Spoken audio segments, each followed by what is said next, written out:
Bonsoir à toutes et à tous. Eh bien voilà, c'est le dernier JT de ces rencontres exceptionnelles du 25e anniversaire. Bonsoir Jean-Michel, bonsoir tout le monde. Du plaisir, du bonheur et puis aussi surtout des combats, des défis, des challenges. Oui, un Café Chèque 2019 qui se termine et qui sera vraiment marqué par la diversité des événements. Le trophée Karpov, les Blitz, le Blitz 64, le Blitz 25, le match Karpov-Sarine qu'on vient de vivre et tous les tournois bien sûr. Voilà, tous les tournois, tous les Open qui se sont terminés ce matin. Départ de la ronde 9h, c'est tôt, mais c'était bien finalement. Un peu trop tôt pour certains.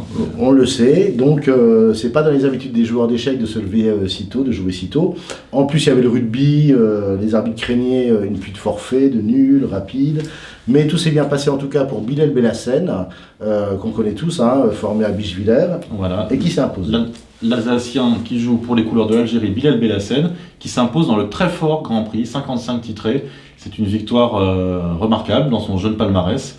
Et voilà, ça fait plaisir pour lui. Et l'autre exploit de ce tournoi, tout le monde l'a entendu, je pense, aujourd'hui, c'est la norme de EMI de Marco Materia, le jeune parisien 10 ans. de Nomad d'échecs, 10 ans et 7 mois. Donc il a écrasé le record de précocité qui était détenu par Marc-Andrea Mauruzzi en le battant de plus d'1 an. Il a failli battre le record mondial, puisqu'il échoue à 1 mois de ce record face à l'Indien Praggnanandhaa. Et on rappelle qu'il était en course pour la norme de GMI avant la fin. Donc on est heureux que ce soit passé au cap. Que ce soit passé au cap. Et puis ensuite on a eu le dénouement de cette épreuve un peu nouvelle, inédite, le Blitz 25, spécial 25e anniversaire, où Bilal était engagé. En tant que vainqueur du Grand Prix.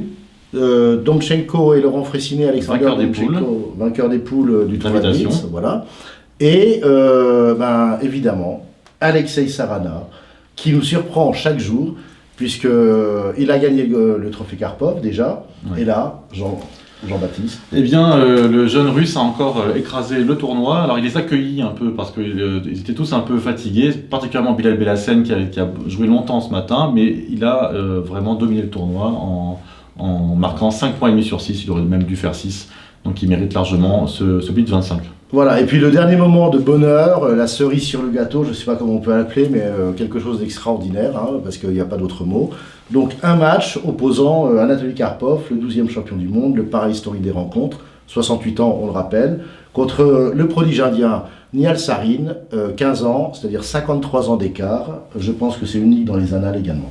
Oui, c'est unique dans le monde du sport de voir un tel match et un tel affrontement qui a du sens en plus. En plus. Donc Sarin a commencé ce match très timoré, j'ai trouvé. Beaucoup de respect pour son aîné, on peut le comprendre. Trop peut-être. Et il a essayé de jouer un peu sur le terrain de Karpov. Il a essayé de s'appliquer. On dirait qu'il voulait gagner le respect de son aîné en jouant un peu comme lui. Et à l'arrivée, il a gagné. Ça n'a pas vraiment marché au début, puisqu'il y a eu 2 matchs nuls et on a senti que c'était peut-être lui qui aurait les meilleures possibilités, mais encore une fois, il était un peu trop en dedans.